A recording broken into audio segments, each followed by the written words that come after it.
Hello! I have been so looking forward to making this video because I'm someone that really enjoys following book prizes and at this time of year, looking through best books of the year lists. And of course, so many of these books really deserve to be celebrated, and some are even great works of literature. But then there are other books that just don't get the love that I think they deserve. So I want to highlight 5 books that I have read this year that I think are so special and that I want to see more people reading and discussing. And that's not to say they haven't been well reviewed in different publications and that online readers haven't been discussing them, but that I just want to sort of tip to the top of the discussion, especially at this time of year. And I would love to hear if you have also read any of these books, or after watching this video, if you go and read any of these books, please come back and let me know what you think about them, or if you want to highlight any other books that you have read this year that you feel have kind of gone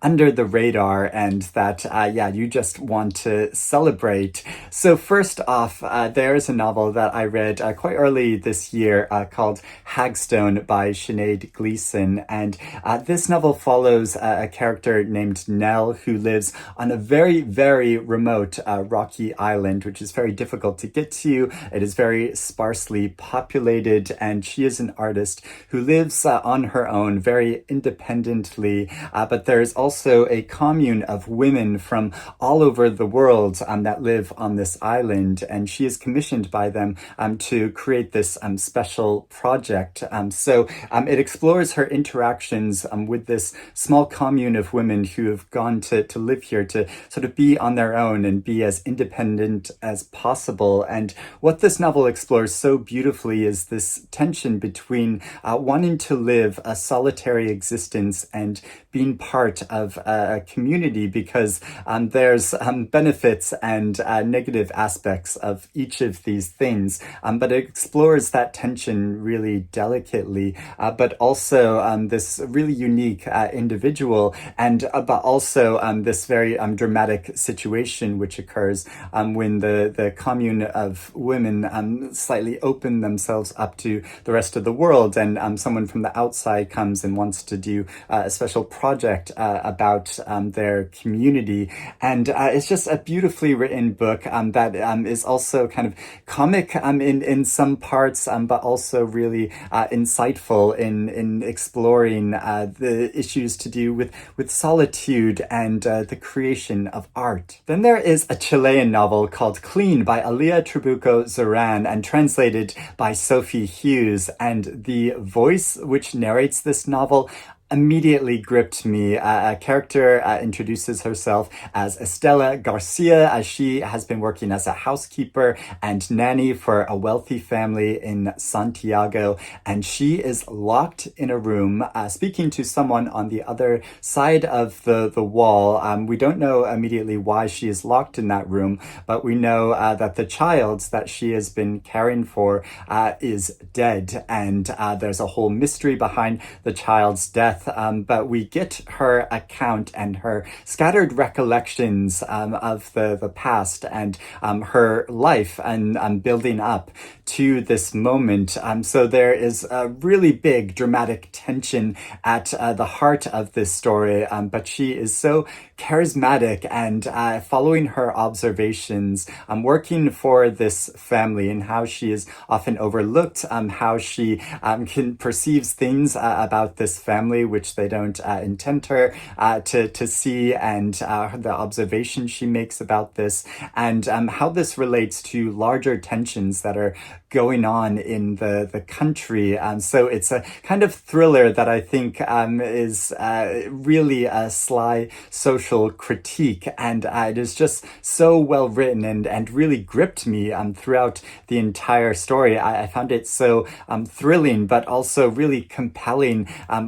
Her voice and wondering how much I could really trust her throughout her account. I think it's just a wonderful book. The Heart in Winter by Kevin Barry. And I don't know how the author came up with this story. It's so original and odd as it is set in the late 1800s in Butte, Montana, and follows an Irishman named Tom, who's a bit of a reprobate because he's a heavy drinker, he's addicted to dope and gambling, but he works as a photographer's assistant, and when he's on the job one day, he encounters a mail-order bride named Polly who's getting her photo taken, and there is something of a connection between them, and they decide to go on the run together after a very dramatic event. And so it's an episodic tale following them as they kind of dream of going to California and starting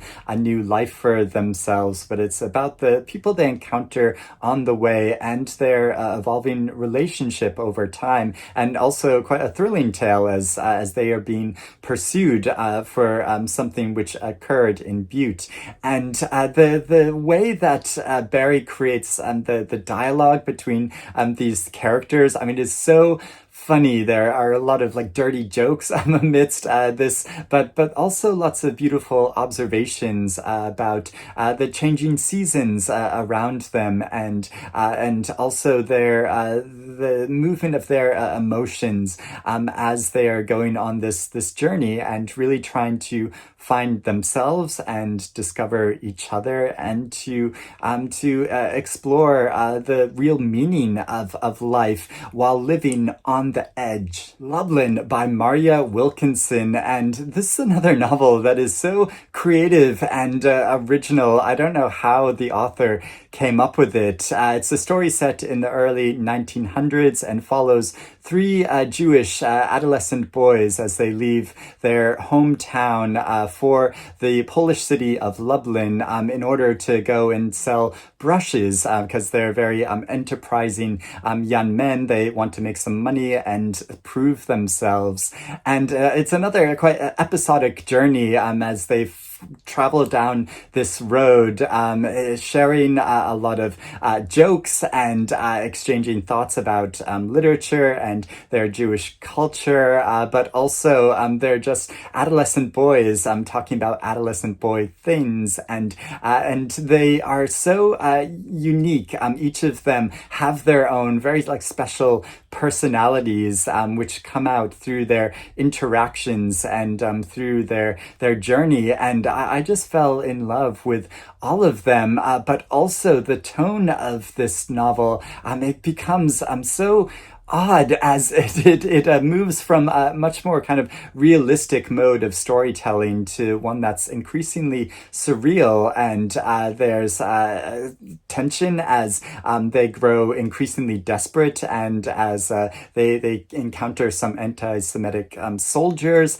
and so there's a real like darkness and strangeness at the heart of this book, as well as being such a lively tale about adolescent experience. And I've really never read anything like this before. And finally, there is a book that I read very recently, but which I think is so striking and powerful. It's a debut novel called The Fertile Earth by Ruthvika Rao. It's set in a small town in southern India, and it's structured in that way that there's a very brief opening section in 1970 when something very dramatic and violent has just occurred, and then it moves backwards in time to 1955 to then gradually build up to this point, and it portrays the lives of two sets of siblings.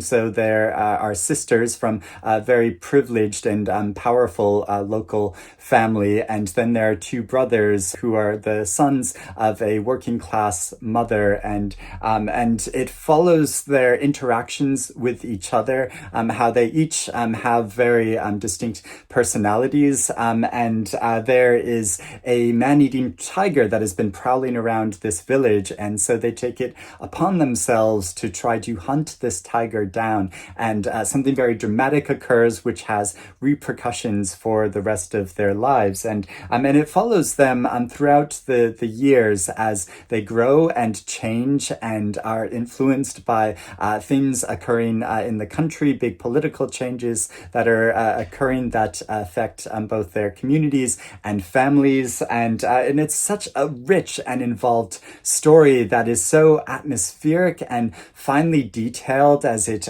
creates this environment that they grow up in this village, and the jungle around them, but also the universities that they travel to and the experiences they have, but also charts the changing politics of this area, and the violent upheavals, and really big alterations to the social structure, which was occurring in India. And but then there is also romance, and there's family secrets, and so yeah, there's so much going on in this story that I became so wrapped up and involved in it, and really emotionally connected to the journey of these characters. So yeah, I think it's a very special book, and all of these books are really special in their own way. But like I said, I'd love to know if you have read any of these books, or if you're inspired to read any of them now. And please let me know your suggestions about